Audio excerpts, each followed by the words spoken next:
دیکھو، بسم اللہ الرحمن الرحیم. وَبِمِنَا ایام منا بجمیع امطیتہ. اب تک آپ نے حج کی 33 سنتوں کو پڑھ لیا ہے.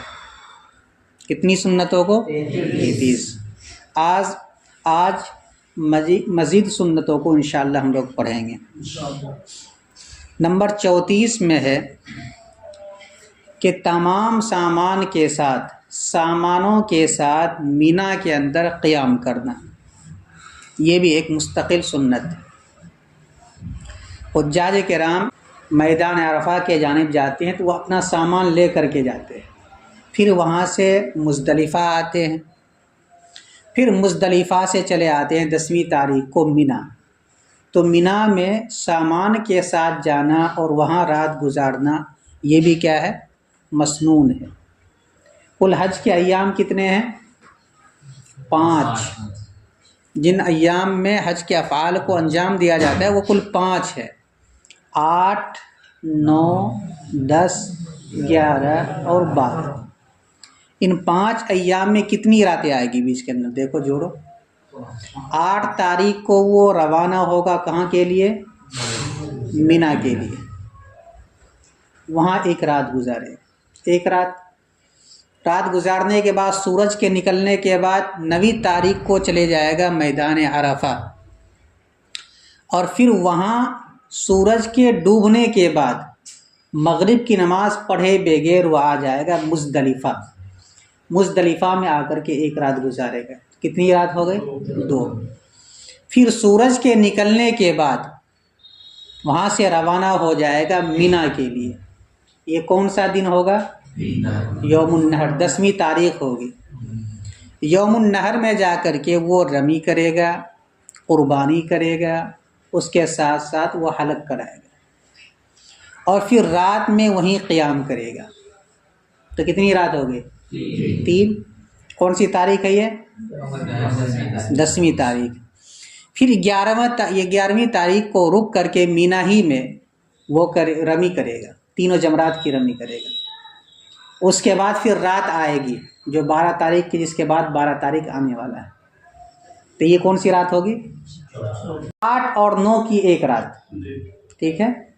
9 اور 10 کی ایک رات، 10 اور 11 کی ایک رات، 11 اور 12 کے بیچ کی ایک رات. یہ کل 4 راتیں. ان 4 راتوں میں سے صرف ایک رات مزدلفہ میں گزارے گا. کہاں؟ کون سی تاریخ میں؟ 9ویں تاریخ کو جب وہ روانہ ہوگا یوم عرفہ کے دن، اور اس کے بعد صبح کو جو یوم النحر آنے والا ہے اس کے بیچ کی جو رات ہے، یہ رات کہاں گزارے گا؟ مزدلفہ میں. یعنی 9ویں تاریخ کے بعد جو رات آتی ہے اور صبح کو 10ویں تاریخ ہوتی ہے یوم النحر، اس کے بیچ میں جو رات ہے وہ رات ماقبل کے تابع ہے. کس کے تابع ہے؟ ماقبل کے تابع. وہ رات بعد والے دن کی رات نہیں مانی جائے گی، بلکہ پہلے والے دن کی رات مانی جائے گی. چنانچہ اگر اس رات میں وقوف عرفہ کرنا زوال کے بعد سے لے کر کے سورج کے ڈوبنے تک وقوف عرفہ کرنا کیا ہے؟ واجب ہے. زوال کے بعد کرنا فرض ہے، لیکن غروب آفتاب تک رکنا وہاں کیا ہے؟ واجب ہے. آپ پڑھ چکے ہیں. لیکن اگر کوئی آدمی غروب آفتاب سے پہلے میدان عرفہ نہیں پہنچ سکا اور وہ اس رات میں پہنچ گیا سورج کے ڈوبنے کے بعد، تو بھی اس کا فریضہ ادا ہو جائے گا. پتہ یہ چلا کہ یہ رات اپنے ماقبل والے دن کے تابع ہے، مابعد والے دن کے تابع نہیں. باقی اس کے علاوہ جو بھی راتیں ہیں وہ سب اپنے مابعد کے تابع ہیں. یعنی جس کے بعد دن آئے گا، جس رات کے بعد دن آئے گا، یہ رات اسی دن کے تابع مانی جائے گی. اتنا سمجھ لیا. اب اس کے بعد یہ سمجھو کہ جب وہ واپس آ گیا میدان عرفہ سے مزدلفہ میں، تو مزدلفہ میں رات گزارنا یہ مستقل سنت ہے جسے آپ کل پڑھ چکے ہیں. نمبر 33. نمبر 34 میں ہے کہ اس کے علاوہ جو اور 3 راتیں ہیں، ایک رات تو گزار چکا ہے پہلے مینا میں، اب 2 راتیں رہ گئی. 2 رات بھی مزید وہیں گزارنا کیا ہے؟ سنت ہے. کہاں؟ مینا کے اندر. اگر 12ویں تاریخ کو رک گیا وہ غروب آفتاب کے بعد اور سورج کے نکلنے کے بعد وہاں سے روانہ ہو رہا ہے، تو اب ایسی صورت میں وہ 13ویں تاریخ کو بھی رمی کر کے وہاں سے روانہ ہوگا. تو یہ دونوں راتیں کہاں گزارے گا؟ مینا. لیکن سامان کے ساتھ گزارنا یہ کیا ہے؟ سنت ہے. لوگ کیا کرتے ہیں کہ مینا میں پہنچنے کے بعد اب وہ سمجھتے ہیں کہ اس کے بعد ہم کو رمی کرنے کے بعد مکہ جانا ہے طواف افاضہ کرنے کے لیے، طواف زیارت کرنے کے لیے، تو اپنا سامان پہلے بھیج دیتا ہے یا خادموں کو پہلے روانہ کر دیتا ہے. تو اس طرح کرنا یہ مکروہ ہے، بلکہ سامان کے ساتھ وہیں رات گزارنا 2 رات مزید، یہ بھی کیا ہے؟ سنت ہے. ہاں البتہ اگر سامان کے بارے میں اطمینان ہو کہ وہاں بھیج دیں گے میرا سامان محفوظ رہے گا، ادھر ادھر نہیں ہوگا، تو بھیجنے میں کوئی حرج کی بات نہیں ہے، وہ بھیج سکتا ہے. لیکن اگر اطمینان نہ ہو کہ وہاں بھیجیں گے پتہ نہیں سامان محفوظ رہے گا کہ نہیں رہے گا، دل اس کا اسی طرف سامان کی طرف لگا ہوا ہے، تو یہ کرنا اس لیے مکروہ ہے کہ یہ اہم عبادت میں غیر کا گویا کہ ایک طرح سے دخل پیدا ہو گیا، یعنی ذہن کہیں اور ہے، عبادت کوئی اور کرنا ہے. اس بنیاد پر یہ مکروہ. دیکھو نمبر 34 و بِمِنَا ایام المنا، یہاں واو چھوٹ گیا، اس کو بڑھا لو، واو سے مینا سے پہلے واو یہاں چھوٹ گیا. و بِمِنَا ایام المنا بجمیع امتیاتہ، اور مینا میں قیام کرنا، ماقبلہ میں اس کا تعلق ہے. والمبیت بہا لیلۃ النحر، اور لیلۃ النحر مزدلفہ میں گزارنا یہ بھی کیا ہے؟ سنت ہے. اور رات گزارنا مینا میں، ایام مینا میں، یہ بھی کیا ہے؟ سنت. کیسے؟ بجمیع امتیاتہ، میم کے بعد تا کا بھی نقطہ چھوٹ گیا، اس کو بھی بڑھا لینے کی ضرورت. بجمیع امتیاتہ، اپنے تمام سامانوں کے ساتھ. پتہ چلا کہ سامان کے ساتھ گزارنا مستقل سنت، اور مینا میں گزارنا یہ مستقل سنت. اب اگر اس کے کوئی خلاف کر دیتا ہے، نمبر 35 میں ہو جائے گا.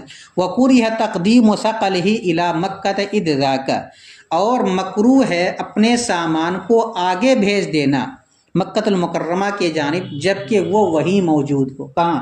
مینا میں. اور نمبر 35 اپنے سامان کو مکہ پہلے بھیج دینا جبکہ وہ وہیں موجود ہو، یہ مکروہ. کب؟ جبکہ دل سامان کی طرف لگا رہے. اگر نہیں لگا ہوا، اطمینان ہے، تو بھیجا جا سکتا ہے. اس سے یہ بھی پتہ چلا کہ جب آدمی میدان عرفہ جائے گا، پہلے مینا جائے گا شروع میں 8ویں تاریخ کو، تو سامان کے ساتھ جائے گا. سامان کو چھوڑ کر کے اگر جائے گا دل یہیں لٹکا رہے گا، یہ بھی مکروہ. لیکن اگر چھوڑ کر کے جاتا ہے، اطمینان ہے کہ سامان میرا ادھر ادھر نہیں ہوگا، تو اس صورت میں جا سکتا ہے، اس میں کوئی کراہت نہیں. وَيَجْعَلُ مِنَا عَنْ يَمِينِهِ وَمَكَّةَ عَنْ يَسَارِهِ حَالَةَ الْوُقُوفِ لِرَمِّ الْجِمَارِ. اچھا، یہ کون سی تاریخ ہوگی؟ یوم النحر کے بعد، یعنی 9ویں تاریخ کے بعد جب وہ جائے گا مینا، تو رات کون سی ہوگی؟ یہ رات گزار لیا. رات کے گزارنے کے بعد اب وہ پہنچ جائے گا مینا. تو مینا پہنچے گا کب؟ سورج کے نکلنے کے بعد. کب پہنچے گا؟ سورج کے نکلنے کے بعد. وہ کیا کر دے گا؟ یا جلدی نماز پڑھ لے اور وہ وہاں سے روانہ ہو جائے.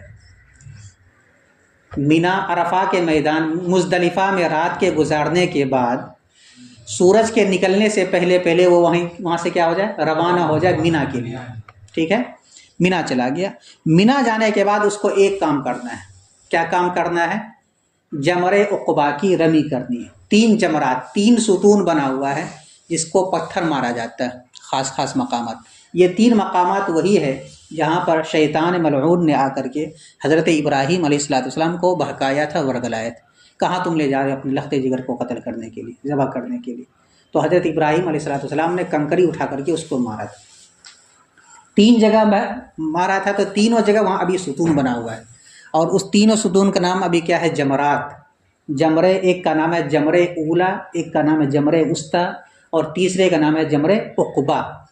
مینا کے میدان میں ایک مسجد ہے جس کا نام ہے مسجد خیف. کیا نام ہے؟ مسجد خیف. اس مسجد سے قریب جو ستون بنا ہوا ہے اس کو کہتے ہیں جمرے اولا.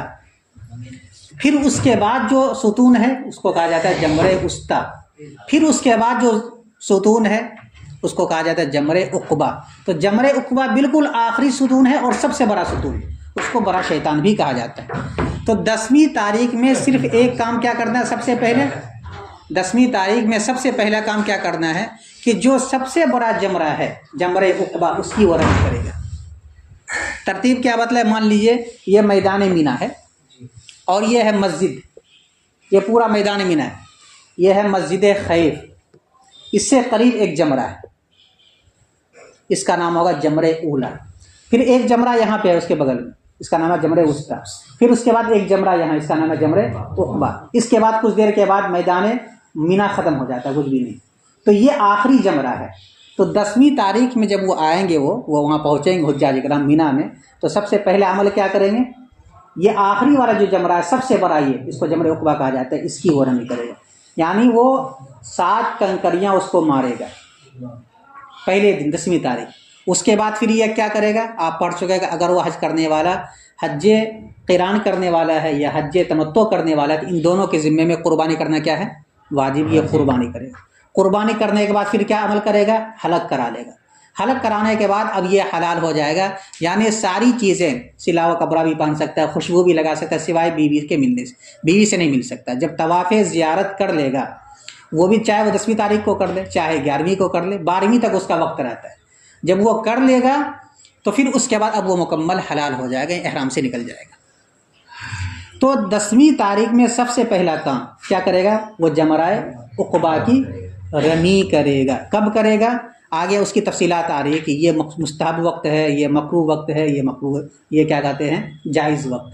تو پہلے دن 10ویں تاریخ کی جو رمی کی جائے گی سورج کے نکلنے کے بعد اور سورج کے ڈھلنے سے پہلے. اس بیچ میں رمی کرنا یہ بھی مستحب ہے.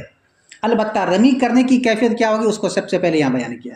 وہ کیا کرے گا؟ جب بھی وہ رمی کرے گا تو وہ مکۃ المکرمہ کو اپنے بائیں جانب کر لے، اور وہ جمرہ عقبہ جو ہے اس کو اپنے دائیں جانب کر لے. مثلا اس طرف مکہ ہے اور اس طرف جمرہ عقبہ ہے، تو یہاں کھڑا ہو کر کے پھر وہ رمی کرے. مکہ اس کے بائیں جانب رہے، اس میدان میں، جس میدان میں وہ کھڑے ہو کر کے وہ رمی کر رہا ہے، اور وہ جمرہ عقبہ کی جانب ہو، دائیں جانب ہو، اور اس کو کنکری مارے. ایسے اتنا اونچا ہاتھ اٹھا کر کے مارے کہ یہ بغل کا حصہ پورا دکھائے. تو یہ کرنا کیسا ہے؟ سنت ہے. ٹھیک ہے. رمی کرنا تو واجب ہے، آپ پڑھ چکے ہیں، لیکن اس طریقے سے سوار ہونے کی حالت میں رمی کرنا یہ مستقل سنت ہے. تو جمرہ عقبہ کی جب رمی کریں گے پہلے دن میں، ایک ہی جمرہ کرنا ہے تو اس کو سوار ہو کر کے کریں گے. باقی جو اور جمرہ ہے اس کی جب رمی کریں گے تو پیدل چل کر کے رمی کریں گے. اس سلسلے میں حضرات فقہاء نے ایک ضابطہ متعین کیا. ضابطہ یہ ہے کہ جس رمی کے بعد رمی نہیں ہے اس کو سوار ہو کر کے کیا جائے، اور جس رمی کے بعد رمی ہے اس کو پیدل کیا جائے گا. چنانچہ 10ویں تاریخ کو صرف ایک جمرہ کی رمی کرنا ہے، کوئی اور رمی تو نہیں ہے، تو اب سوار ہو کر کے کریں گے. سوار ہو کر کرنا یہ کیا ہے؟ مسنون ہے، سنت. 11ویں تاریخ کو تینوں جمرہ کی رمی کریں گے، لیکن کب کریں گے؟ سورج کے ڈھلنے کے بعد اور سورج کے ڈوبنے سے پہلے. پہلے جمرہ اولا کی کریں گے جو مسجد خیف سے قریب میں ہے، پھر وسطیٰ کی کریں گے، پھر عقبہ کی. تو اولا کے بعد وسطیٰ کی کرنا ہے تو اب یہ پیدل کریں گے اولا کی رمی. اسی طرح وسطیٰ کے بعد عقبہ کی کرنا باقی ہے تو یہاں بھی پیدل. لیکن عقبہ کے بعد جو جمرے، جو سب سے بڑا جمرہ کہلاتا ہے، اس کے بعد کوئی اور رمی نہیں، تو اب اس کو سوار ہو کر کے کریں گے اگر ممکن ہے. اس زمانے میں بھیڑ اتنی رہتی ہے کہ سواری کا انتظام ہی نہیں رہتا ہے، تو پیدل آدمی کر لے. مسنون یہ ہے کہ جس رمی کے بعد رمی نہیں ہے اس کو سوار ہونے کی حالت میں کیا جائے، اور جس رمی کے بعد رمی ہے اس کو پیدل کیا جائے. سب کو ایک ساتھ انہوں نے گنا دی. تو نمبر 35 وَيَجْعَلُ مِنَا عَنْ يَمِينِهِ وَمَكَّةَ عَنْ يَسَارِهِ، اور وہ مینا کو اپنے بائیں دائیں جانب کر لے، اور جمرہ کو نہیں بلکہ مینا کو، اور وہ مینا کو اپنے دائیں جانب کر لے، اور مکۃ المکرمہ کو اپنے بائیں جانب کر لے. کب؟ حالت الوقوف لرمی الجمار، جمرات کی رمی کرنے کے لیے کھڑا ہونے کے وقت. جب وہ رمی کر رہا ہے تو اس وقت یہ کیفیت بنا لے. ایک ہو گیا سنت.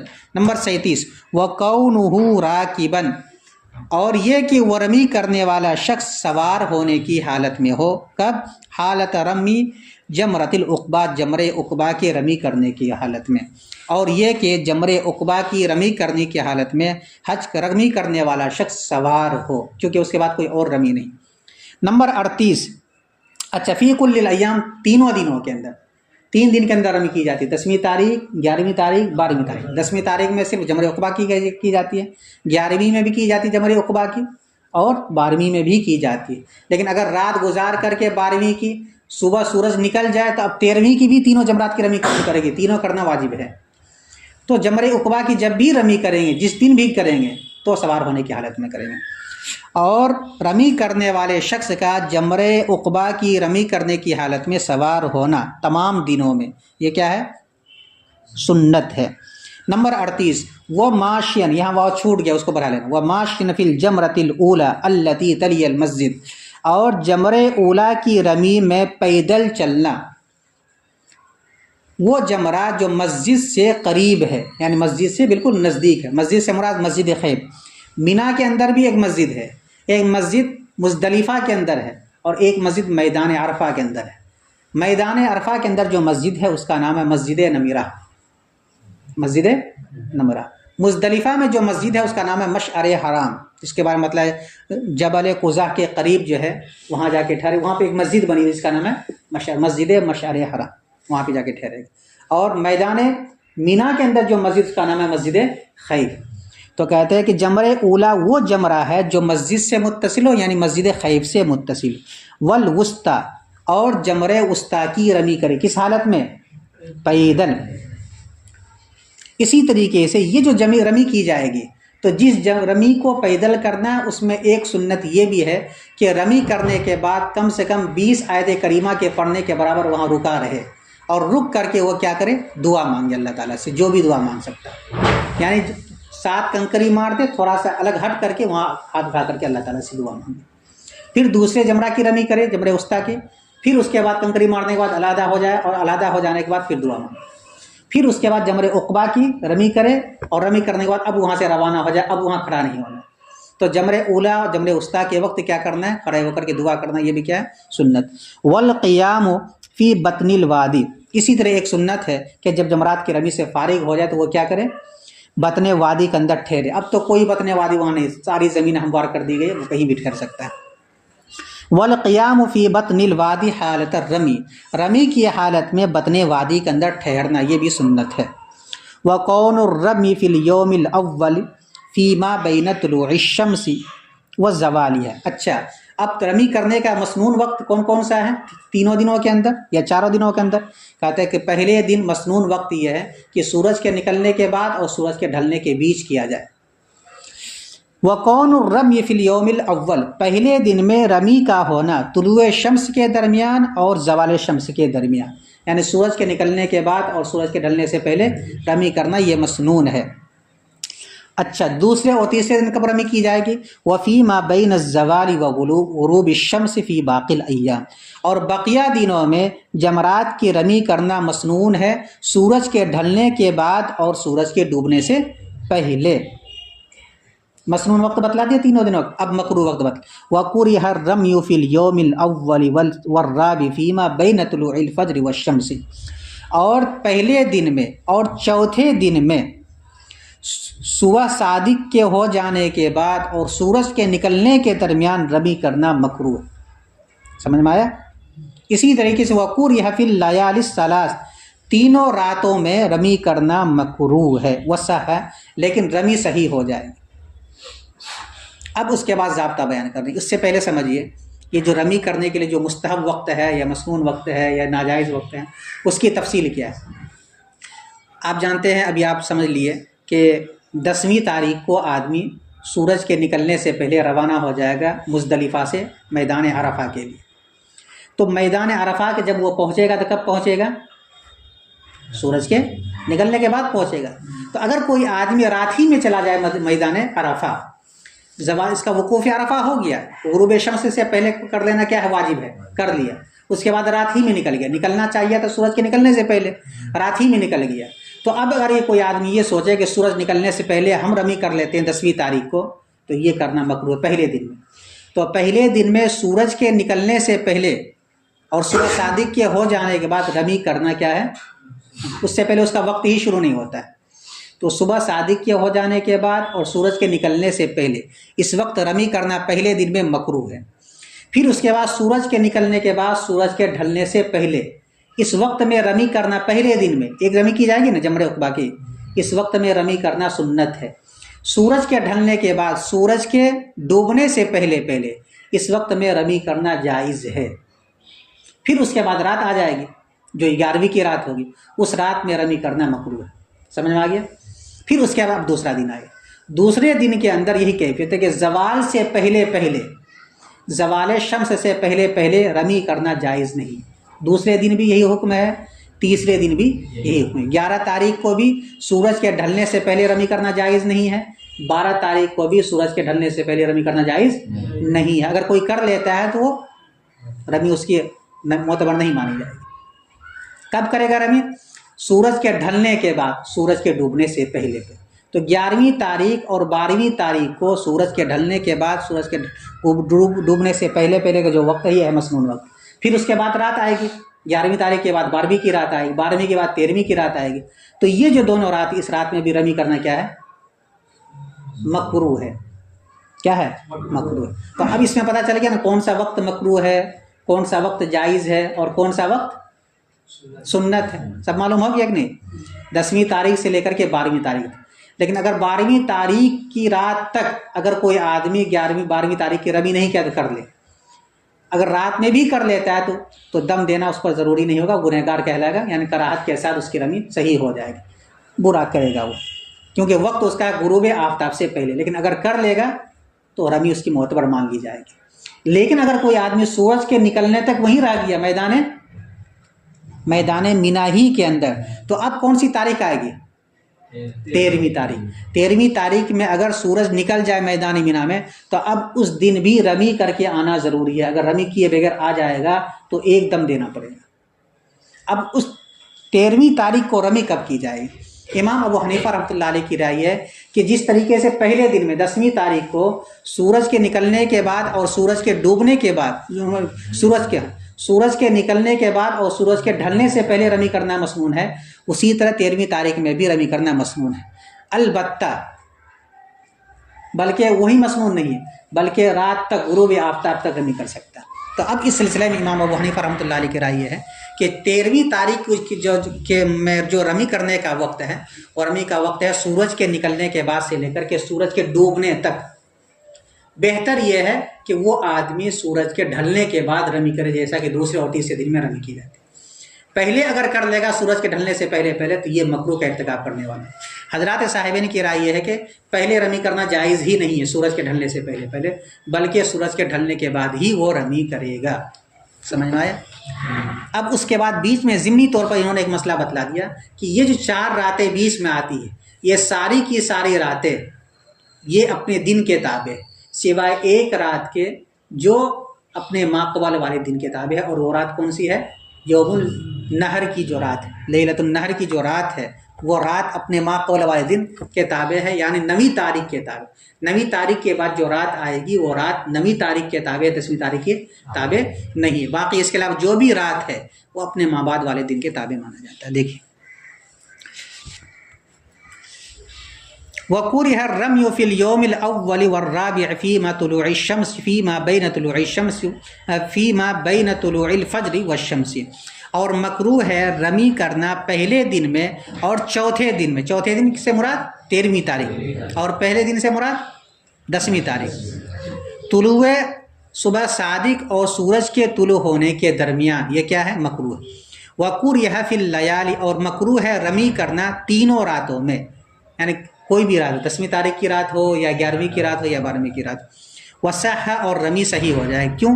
لأن الليالي كلها تابعة لما بعدها من الأيام، اس لیے کہ ساری راتیں اپنے مابعد والے دن کے تابع ہوتی ہے، یعنی پہلے رات آتی ہے پھر اس رات کا دن آتا ہے۔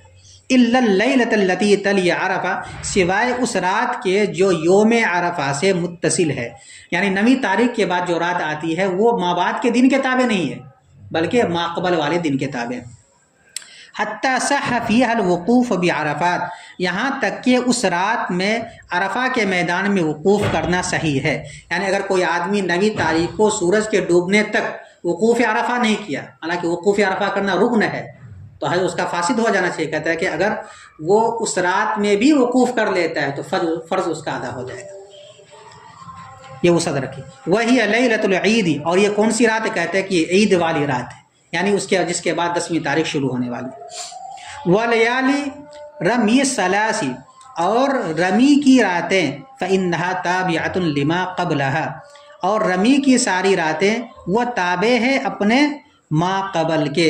المباح من اوقات الرمی ما بعد الزوال الى غروب الشمس من اليوم الاول، اور مباح وقت رمی کے اوقات میں سے سورج کے ڈھل جانے کے بعد سے لے کر سورج کے ڈوب جانے تک ہے پہلے دن میں۔ چونکہ پہلے دن میں زوال شمس سے پہلے رمی کرنا مسنون ہے، تو اس کے بعد کا جو وقت ہے وہ کیا ہے؟ جائز وقت ہے۔ تو یہ ہو گیا جائز وقت، رات میں وہ رمی کرنا یہ مکروہ وقت ہے۔ اسی طریقے صبح صادق اور طلوع شمس کے درمیان رمی کرنا یہ مکروہ ہے پہلے دن اور چوتھے دن، باقی اوقات کیا ہے؟ یہ مسنون ہے۔ اس کے بعد کہتے ہیں وَبِهَذَا عُلِمَتْ اوقات الرمی كُلُّهَا جَوَازًا وَكَرَاهَةً وَاستحبابًا۔ اس تفصیل سے جان لیا گیا رمی کے تمام اوقات کو، جائز ہونے کے اعتبار سے، مکروہ ہونے کے اعتبار سے اور مستحب ہونے کے اعتبار سے۔ یہاں تک بات ہوگی مکمل۔ اب اس کے بعد مزید اور حج کی جو سنتیں اس کو بیان کیا جائے۔ کہتے ہیں کہ ایک سنت یہ ہے کہ اگر کوئی آدمی حج افراد کر رہا ہے، مفرد ہے وہ، تو اس کے اوپر تو قربانی کرنا واجب نہیں، آپ پڑھ چکے ہیں۔ جو قارن ہے یا متمتع ہے اس پر قربانی کرنا، حج کی قربانی کرنا واجب ہے، لیکن مفرد پر واجب نہیں ہے۔ لیکن یہ بھی اگر قربانی کر لے تو یہ بھی کیا ہے؟ مسنون ہے، مستحب ہے۔ وَمِنَ السُّنَّةِ حَجُّ الْمُفْرِدِ بِالْحَجِّ، اور سنت میں سے ہے مفرد بالحج کا قربانی کرنا۔ حدیث سے مراد حدیث کے جانور کو بھیجنا یعنی قربانی کرنا۔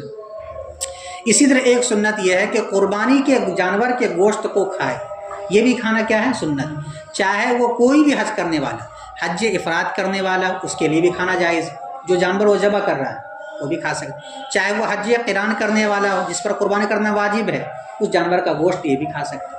اسی طریقے سے چاہے وہ حج کرنے والا، حج تمتع کرنے والا ہو، وہ بھی اپنے اس قربانی کے گوشت سے کھا سکتا ہے۔ یہ کھانا کیا ہے؟ سنت ہے، اگر ممکن ہو۔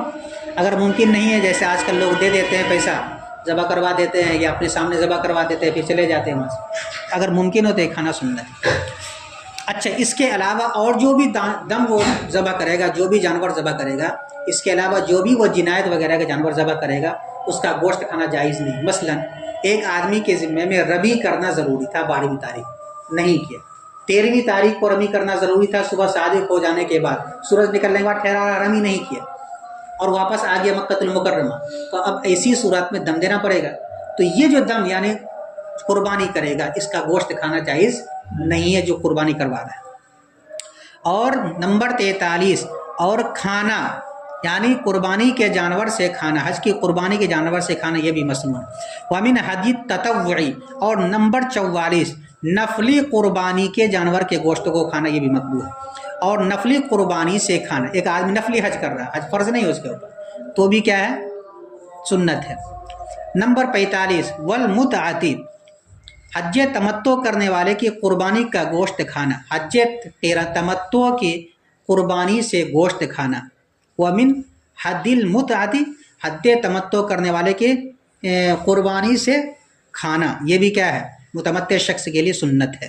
والقرانی، اور حج قران کرنے والے کی قربانی سے متقارب شخص کا کھانا یہ بھی سنت ہے۔ فقط سے مراد یہ ہے کہ جنایات کی جو قربانیاں ہوگی اس کا گوشت کھانا جائز نہیں۔ نمبر 47، وَمِنَ السُّنَّةِ الْخُطْبَةُ يَوْمَ النَّحْرِ مِثْلَ الْأُولَىٰ، اور سنت یہ بھی ہے کہ یوم نحر کے دن خطبہ دے پہلے خطبے کے مان، یعنی یوم النحر سے مراد 11ویں تاریخ ہے۔ یہ کون سی تاریخ ہے؟ 11ویں تاریخ۔ 11ویں تاریخ کو ایک اور تقریر کرے۔ 3 تقریریں ہو گئی۔ پہلی تقریر کب؟ پہلی تقریر ہوئی ہے 7ویں تاریخ۔ دوسری تقریر کب ہوئی ہے؟ 9ویں تاریخ، میدان عرفہ میں 2 تقریریں ایک ساتھ، اور یہ 11ویں تاریخ کو ایک تقریر ہوگی۔ یہ 3 تقریریں۔ البتہ تینوں میں فرق کیا ہے؟ کہتے ہیں کہ پہلی تقریر اور دوسری تقریر، پہلا خطبہ اور دوسرا خطبہ ایک رہے گا۔ البتہ یوم عرفہ میں جو خطبہ دیا جائے گا وہ 2 خطبہ رہے گا۔ ان تینوں خطبہ کے اندر صرف حج کے احکام کو وہ بتلائے گا لوگوں۔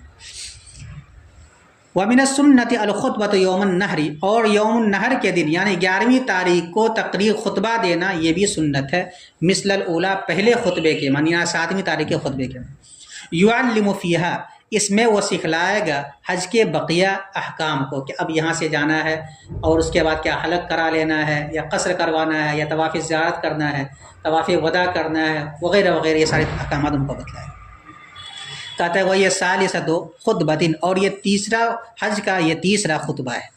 نمبر 48، وتعجیل النفر اذا ارادهم من منى قبل غروب الشمس من اليوم الثاني عشر۔ اب مینا کے اندر جو کام کرنا تھا وہ کر چکا ہے۔ کیا کرنا تھا؟ 12ویں تاریخ کو رمی کر لینا، قربانی بھی کر چکا ہے، حلق بھی کرا لیا، رمی صرف باقی رہ گیا تھا، 12ویں تاریخ کو تینوں جمرات کی رمی کر لے۔ اب اس کے بعد وہاں سے آ جائے کہاں؟ مکۃ المکرمہ۔ اب مکۃ المکرمہ آنے سے پہلے ایک کام کرے گا، ایک کام یہ کرے گا کہ وہ بیچ میں ایک جگہ ہے وادی محسب، وہاں تھوڑی دیر ٹھہرنا یہ بھی مسنون ہے۔ ٹھیک اسی طریقے سے اگر وہاں سے نکلنے کا ارادہ ہے تو سورج کے ڈوبنے سے پہلے وہ کیا ہو جائے؟ وہاں سے نکل جائے۔ لیکن اگر وہ سورج ڈوب جائے 12ویں تاریخ کو میدان مینا ہی کے اندر تو ایک طرح سے کراہت کا ارتکاب کرنے والا ہوگا، لیکن اس کے بنیاد پر دم وغیرہ دینے کی ضرورت نہیں۔ لیکن اگر وہ ٹھہرا رہ گیا سورج کے نکلنے تک، تب اس صورت میں اب 13ویں تاریخ کو بھی تینوں جمرات کی رمی کرنی پڑے گی اسی کیفیت کے ساتھ۔ اولا اور وسطیٰ کی رمی کرے گا پیدل، اور رقبہ کی رمی کرے گا سوار ہونے کی حالت۔ وتعجیل النفر، اور کوچ کرنے میں جلدی کرنا، اذا ارادہ، جب اس کا ارادہ ہو کوچ کرنے کا، منا سے سورج کے ڈوبنے سے پہلے من الیوم الثانی عشرہ، 12ویں تاریخ کو، یعنی 12ویں تاریخ کو جب نکلنے کا ارادہ تو سورج کے نکلنے سے پہلے روانہ ہو جائے۔ وَإِنْ أَقَامَ بِهَا، اور اگر وہ وہاں ٹھہرا رہا، کہاں؟ مینا میں، حتیٰ غربت الشمس من الیوم الثانی عشر، یہاں تک کہ 12ویں تاریخ کے دن سورج ڈوب گیا، فلا شیء علیہ، تو اس پر کوئی بھی دم وغیرہ نہیں ہے۔ وقد اساء، اور انہوں نے برا کیا، یعنی ایسا نہیں کرنا چاہیے۔ وَإِنْ أَقَامَ بِمِنَا إِلَىٰ طُلُوعِ فَجْرِ يَوْمِ الرَّابِعِ، اور اگر وہ چوتھے دن کے فجر کے نکلنے تک مینا میں ٹھہرا رہ گیا، چوتھے دن سے مراد 13ویں تاریخ، لازمہ رمیہ، تو جمرات کی رمی کرنا اس کے ذمے میں کیا ہو جائے گا؟ لازم ہو جائے گا۔ اگر چھوڑ کر کے آتا ہے تو دم دینا پڑے گا، کر کے آئے گا، کب کرے گا تفصیل بتلا دی۔ امام ابو حنیفہ رحمۃ اللہ علیہ کے یہاں، صاحبین کے یہاں، سب کے یہاں سورج کے ڈھلنے کے بعد ہی وہ رمی کرے گا۔ البتہ امام صاحب کا قول یہ ہے کہ زوال شمس سے پہلے بھی کر سکتا ہے کراہت کے ساتھ۔ وَمِنَ السُّنَّةِ النُّزُولُ بِالْمُحَسَّب، اب وہ جب وہاں سے نکلے گا بیچ میں ایک میدان ہے وادی محسب، تو وہاں پر کچھ دیر ٹھہرنا، یہ بھی کیا ہے؟ سنت۔ وَمِنَ السُّنَّةِ، اور نمبر 49 سنت ہے وادی محسب میں ٹھہرنا، ساعت، کچھ دیر کے لیے، بعد ارتحالہ من منا، منا سے اس کے روانہ ہو جانے کے بعد۔ نمبر 50 اب آئے گا کہاں؟ مکۃ المکرمہ۔ اگر وہ طواف زیارت یا طواف افاضہ نہیں کیا جو فرض ہے تو آج ادا کر لے، اگر وہ غروب سے پہلے پہنچ گیا، کیونکہ 12ویں تاریخ کی شام تک کر لینا ہے، 10ویں کو کر لے، 11ویں کو کر لے، 12ویں کو کر لے، غروب سے پہلے کر لینا ہر حال میں، طواف کر لے۔ اور اگر طواف کر چکا ہے، سارا کام تک اس کا مطلب ہو چکا ہے، اب وہ آئے گا تو آنے کے بعد زمزم کا پانی پیے گا۔ زمزم کے پانی پینے کے 5 آداب بتلایا، کہتا ہے کہ وہ شرب ماء زمزم، نمبر 50 زمزم کا پانی پینا، یہ بھی کیا ہے؟ سنت ہے۔ وَالتَّضَلُّعُ مِنْهُ، اور اس سے کوکھے بھر لینا، یعنی خوب پینا، جتنا وہ پی سکتا ہے، یہاں تک کہ پیٹ اس کا باہر آ جائے، یہ اس طرح پینا کیا ہے؟ سنت ہے۔ آگے اس کی وجہ بیان کی جا رہی کیوں اتنا پینے کی ترغیب دی۔ ایک تو سنت یہ ہے کہ کوک بھر کر کے، یعنی پیٹ بھر کر کے پینا، یہ سنت۔ نمبر 52 وَاِسْتِقْبَالُ الْقِبْلَةِ، اور بیت اللہ شریف، وہ استقبال البیت، اور بیت اللہ شریف کی طرف رخ کرنا، یعنی جب بھی وہ زمزم کا پانی پیے گا تو خانہ کعبہ کی طرف رخ کر کے پیے گا۔ نمبر 53 وَالنَّظْرُ إِلَيْهِ، خانہ کعبہ کی طرف دیکھتے ہوئے پانی کو پیے، خانہ کعبہ کو دیکھ رہا اور پانی پی رہا۔ نمبر 54 قائمن، کھڑے ہونے کی حالت میں۔ نمبر 55 وَالصَّبُّ مِنْهُ عَلَى رَأْسِهِ وَسَائِرِ جَسَدِهِ، اور وہ زمزم کے پانی کو اپنے سر پر اور اپنے بدن پر چھڑک لے، ڈال لے۔ یعنی یہ 5 ادب ہے۔ ایک تو زمزم کا پانی پیے، پیٹ بھر کر کے پیے، قبلہ کی طرف رخ کر کے پیے، بیت اللہ کو دیکھتے ہوئے پیے، اور کھڑے ہونے کی حالت میں۔ یہ 5 آداب ہے، 5 کو جوڑ دو گے تو کل کتنا ہو جائے گا؟ 50 اور 5 55 ہو جائے گا۔ اس کے بعد پینے کے بعد ایک ادب یہ ہے کہ وہ پانی اپنے سر پر تھوڑا سا لے کر کے ڈال لے، پورے جسم پر ڈال۔ اس کی برکت یہ ہے کہ آب زمزم کے بارے میں اللہ کے رسول نے فرمایا کہ اس کو جس مقصد کے لیے پیا جاتا ہے اس میں اس کو کامیابی ملتی ہے۔ اس لیے جب بھی آدمی زمزم کا پانی پیے تو دعا مانگے، اللہم انی اسألک علما نافعا ورزقا واسعا وعملا متقبلا، اس طرح دعا مانگنی چاہیے۔ نمبر 55 وَالصَّبُّ مِنْهُ عَلَى رَأْسِهِ وَسَائِرِ جَسَدِهِ، اور زمزم کے پانی کو اپنے سر پر ڈالے اور اپنے جسم پر ڈالے۔ ڈالنے سے مراد چھڑک لے، نہانا تو بہتر نہیں ہے، چھڑک لینا مراد۔ اچھا اب کہتے ہیں کہ زمزم کے پانی پینے کی اتنی ترغیب کیوں دی گئی کہ کوکے بھر کر کے پیے؟ کہتے ہیں ہوا لما شورب لہ من امور الدنیا والآخرہ، کہ زمزم کا پانی اسی مقصد کے لیے ہوتا ہے جس مقصد کے لیے اس کو پیا گیا ہے، خواہ وہ امور دنیا میں سے ہو یا امور آخرت میں سے، جس مقصد کے لیے پیے گا۔ اگر بیمار ہے، بیمار آدمی اگر یہ اس نیت سے پیتا ہے کہ میری بیماری ختم ہو جائے، صحت مند ہو جائے گا۔ کوئی آدمی مقروض ہے، اس نیت سے پیتا ہے کہ میرا قرض ادا ہو جائے گا، ادا ہو جائے گا۔ کوئی آدمی اس نیت سے پیتا ہے کہ اللہ تعالیٰ ہم کو جہنم کے عذاب سے بچا لیں گے، اس کی برکت سے ہو جائے گا۔ جس مقصد کے لیے بھی پیے گا اس مقصد میں اس کو اضافہ ہوگا۔ کوئی آدمی یہ سوچتا ہے کہ میرا حافظہ کمزور ہے، اللہ تعالیٰ اس کی برکت میرے حافظے میں اضافہ کر دے، تو ہو جائے گا۔ یقین ہونا چاہیے، چاہے وہ مکۃ المکرمہ میں پیے چاہے یہاں پیے، کہیں بھی پیے، یہ سب ادب اس کے لیے، جس مقصد کے لیے پیا جائے گا اس میں اس کو کامیابی ملے گی۔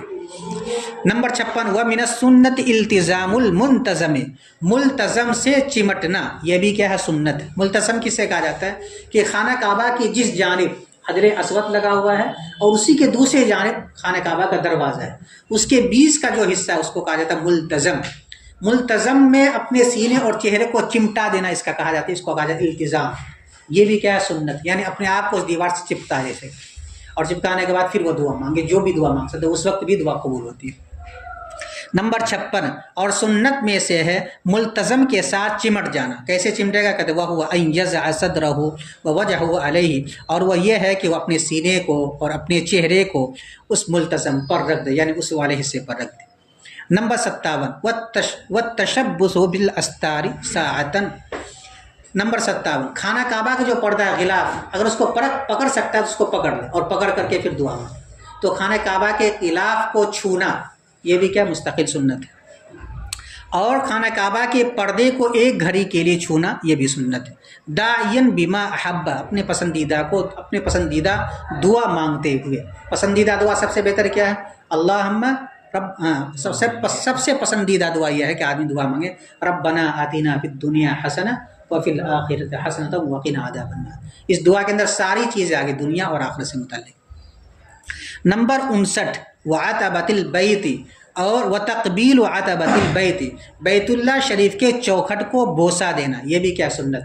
چونکہ اسی کے بغل ملتزم کے بغل میں دروازہ ہے تو اس کا جو چوکھٹ ہے نیچے والا حصہ چونکہ آدمی کے قد کے اوپر کے برابر ہے تو اس کو چومنا اگر ممکن ہو، یہ بھی کیا ہے؟ سنت۔ نمبر 60 وَدُخُولُهُ بِالْأَدَبِ وَالتَّعْظِيمِ، اور ادب و تعظیم کے ساتھ بیت اللہ شریف میں داخل ہونا۔ اگر جا سکتا ہو اندر تو چلا جائے، لیکن اگر ممکن نہیں ہے تو اب وہ جو حتیم بنا ہوا وہ بھی چونکہ کعبہ کا حصہ ہے اس لیے وہاں جا کر کے نماز ادا کر لیں، لوگ حجاج کرام وہاں پر جا کر کے 2 رکعت نماز ادا کرتے تو اس میں جا کر کے نماز پڑھ لینا یہ ایسا ہی ہے جیسا کہ خانہ کعبہ کے اندر داخل ہو کر کے نماز ادا کیا ہے۔ تفصیل اس کی بتلا چکے ہیں باب صلاۃ الکعبہ کے ساتھ۔ نمبر 60 وَدُخُولُهُ بِالْأَدَبِ وَالتَّعْظِيمِ، خانہ کعبہ میں ادب و احترام کے ساتھ داخل ہونا۔ نمبر 61 کہتا ہے کہ اب ایک اور عبادت، اور وہ کون سی عبادت ہے؟ کہ مکہ سے یہاں سے روانہ ہو جائے اور اس کے ساتھ نبی کریم صلی اللہ علیہ وسلم کی قبر کی زیارت کی جائے۔ تو زیارت کرنے مستقل سنت ہے، اور کس دروازے سے نکلے گا وہ الگ سنت۔ کہتے ہیں کہ مکہ مکرمہ میں ثنیۃ السفلیٰ کی طرف ایک دروازہ ہے باب ثقیبہ، اس دروازے کی جانب سے نکل کر کے جانا مدینہ منورہ کے لیے، یہ زیارت نبی کے لیے بھی مستقل سنت، اور زیارت کرنے مستقل سنت۔ نمبر 61 کہتے ثم لم يبقى عليه الا اعظم القرب، پھر اب اس شخص کے ذمے میں کوئی بڑی عبادت نہیں رہی سوائے اس کے کہ پھر اس کے ذمے اب کچھ نہیں رہا سوائے ایک بڑی عبادت کے، اور وہ ہے نبی کریم صلی اللہ علیہ وسلم کی زیارت کرنا اور ان کے اصحاب کی زیارت کرنا۔ فَيَنْوِيَهَا عِنْدَ خُرُوجِهِ مِن مکہ، تو اب ان کی زیارت کی نیت کر لے اپنے مکہ سے روانہ ہونے کو، جیسے یہاں سے نکلے وہی نیت کر لے کہ میں زیارت النبی کے ارادے سے جا رہا ہوں۔ نمبر 62 من باب ثقیبہ من الثنیۃ السفلیٰ، ثنیہ سفلیٰ کی جانب سے باب ثقیبہ سے نکلنا مکہ سے، یہ بھی کیا سنت ہے۔ کہتے ہیں کہ اس کو ہم مستقل فصل کے اندر لائیں گے، زیارت النبی کے فضائل کو بیان کریں گے آخری فصل میں، یعنی کہ اللہ کے رسول فرمایا کہ جو آدمی میرے قریب آیا اور اس نے میری زیارت نہیں کی گویا کہ اس نے مجھ سے بے رخی اختیار کی۔ اس طرح کی وعید وغیرہ آئی ہے، اس کو ایک تقریباً 10-12 صفحات کے اوپر انہوں نے لکھا ہے زیارت النبی کے مسائل۔ وَسَنَذْكُرُ لِلزِّيَارَةِ فَصْلًا عَلَىٰ حِدَةٍ إِن شَاءَ اللَّهُ، اور ہم عنقریب زیارت النبی سے متعلق ایک علیحدہ فصل لائیں گے انشاءاللہ، اور وہاں پہ تفصیلات کے ساتھ زیارت النبی کے آداب وغیرہ کو بتایا ہے۔ ترجمہ ایک مرتبہ پھر سے دیکھو۔ نمبر 34 اور مینا کے دنوں میں مینا میں رات گزارنا تمام سامانوں کے ساتھ۔ نمبر 35 سامان کو مکۃ المکرمہ پہلے بھیج دینا جبکہ وہ وہاں موجود ہو، یہ بھی مکروہ ہے، مطلب یہ ہے کہ نہیں بھیجنا، یہ سنت ہے۔ نمبر 36 رمی کی حالت میں مینا کو اپنے دائیں جانب اور مکۃ المکرمہ کو اپنے بائیں جانب کرنا، رمی کرنے کے لیے وقوف کی حالت میں۔ نمبر 37 رمی کرنے والے شخص کا جمرہ عقبہ کی رمی کی حالت میں سوار ہونا تمام دنوں میں، 10، 11، 12 اور 13 دن اگر رہ گیا تو۔ نمبر 38 وماشین فی الجمرۃ الاولیٰ اور پیدل چلنا جمرہ اولا کی رمی میں، اور وہ جمرہ اولا وہ جمرہ ہے جو مسجد خیف سے متصل ہو، اور جمرہ وسطیٰ کی رمی میں پیدل چلنا، یہ بھی کیا ہے؟ سنت۔ نمبر 39 وادی بطن وادی کے اندر ٹھہرنا رمی کی حالت میں، یہ بھی سنت۔ نمبر 40 پہلے دن میں طلوع شمس اور زوال شمس کے درمیان رمی کرنا، یہ بھی سنت۔ نمبر 41 اور زوال شمس اور غروب شمس کے درمیان بقیہ دنوں میں رمی کرنا، یہ بھی سنت، یعنی 11 اور 12 اور 13۔ اور مکروہ ہے پہلے دن اور چوتھے دن میں طلوع صبح صادق اور طلوع شمس کے درمیان رمی کرنا، اور مکروہ ہے تینوں راتوں میں رمی کرنا، اور رمی صحیح ہو جاتی ہے اس لیے کہ ساری راتیں اپنے مابعد دنوں کے تابع ہوتی ہیں سوائے اس رات کے جو یوم عرفہ کے بعد ہے، جو یوم عرفہ سے متصل ہے، سوائے اس رات کے جو یوم عرفہ سے متصل ہے، یہاں تک کہ اس رات میں وقوف کرنا میدان عرفہ کے اندر صحیح ہے۔ رات عید الاضحیٰ کی رات ہے، اور یہ عید الاضحیٰ کی رات ہے، اور رمی کی تینوں راتیں تو وہ اپنے ماقبل کے تابع ہے، اور مباح رمی کے اور رمی کا مباح وقت اور مباح وقت رمی کے اوقات میں سے تو وہ ہے جو سورج کے ڈھل جانے کے بعد سے لے کر سورج کے ڈوبنے تک ہو پہلے دن میں۔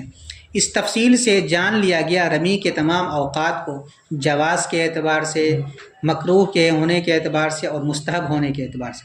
نمبر 42 اور سنت ہے مفرد بالحج شخص کا قربانی کرنا۔ نمبر 43 مفرد بالحج کا اس قربانی سے کھانا۔ نمبر 44 نفل حج کرنے والے کا قربانی سے کھانا۔ نمبر 45 تمتع حج کرنے والے کا قربانی سے کھانا۔ نمبر 46 حج قران کرنے والے کا قربانی سے کھانا، صرف نہ کہ جنایات کی قربانی سے۔ نمبر 47 سنت ہے یوم النحر یعنی 11ویں ذی الحجہ کو خطبہ دینا پہلے خطبے کے مانند، جس میں وہ حج کے بقیہ احکام کو سکھلائے گا، اور یہ حج کا تیسرا خطبہ ہوگا۔ نمبر 48 جلدی کوچ کرنا جب مینا سے نکلنے کا ارادہ ہو 12ویں تاریخ کے دن سورج، اور اگر وہ 12ویں تاریخ میں وہاں ٹھہر گیا یہاں تک کہ سورج ڈوب گیا تو اب اس کے ذمے میں کوئی دم نہیں ہے اور اس نے برا کیا، اور اگر وہ 13ویں تاریخ کے فجر کے نکلنے تک ٹھہر گیا تو اب اس کے ذمے میں اس دن کی رمی کرنا لازم ہے۔ نمبر 49 اور سنت ہے وادی محصب میں ٹھہرنا ایک گھڑی کے لیے مینا سے ان کے روانہ ہو جانے کے بعد، مینا سے اس شخص کے روانہ ہو جانے کے بعد۔ نمبر 50 زمزم کے پانی کا پینا، یہ بھی سنت۔ نمبر 51 کوک بھر کر کے پینا۔ نمبر 52 بیت اللہ شریف کی طرف رخ کرنا پینے کی حالت۔ نمبر 53 بیت اللہ شریف کو دیکھنا پینے کی حالت۔ نمبر 54 کھڑے ہو کر کے پینا۔ نمبر 55 زمزم کے پانی کو اپنے سر پر اور اپنے سارے جسم پر چھڑک لینا، اور یہ پانی اس مقصد کے لیے جس کے لیے پیا جاتا ہے دنیاوی اور اخروی امور میں سے۔ نمبر 56 سنت ہے ملتزم کے ساتھ چمٹ جانا، اور وہ یہ ہے کہ اپنے سینے کو اپنے چہرے کو اس پر رکھے۔ نمبر 57 خانہ کعبہ کے پردے کو تھامنا کچھ دیر کے لیے۔ نمبر 58 دعا مانگنا اس حالت میں پسندیدہ دعاؤں میں سے۔ نمبر 59 بیت اللہ کے خانہ کعبہ کے چوکھٹ کو چومنا۔ نمبر 60 بیت اللہ شریف میں ادب و احترام کے ساتھ داخل ہونا۔ نمبر 61 اب اس کے ذمے کچھ باقی نہیں رہا سوائے ایک اہم عبادت کے، اور وہ ہے نبی کریم صلی اللہ علیہ وسلم اور اس کے صحابہ کی زیارت کرنا، چنانچہ اب وہ اس کی نیت کرے۔ نمبر 62 ثنیہ سفلی کی جانب سے باب ثقیبہ کی طرف سے مکہ سے نکلنے کے وقت ہی، اور ہم عنقریب ایک علیحدہ فصل لائیں گے زیارت النبی سے متعلق اگر اللہ تبارک تعالیٰ نے چاہا، چنانچہ اسی فصل پر یہ کتاب پھر مکمل ہو جائے۔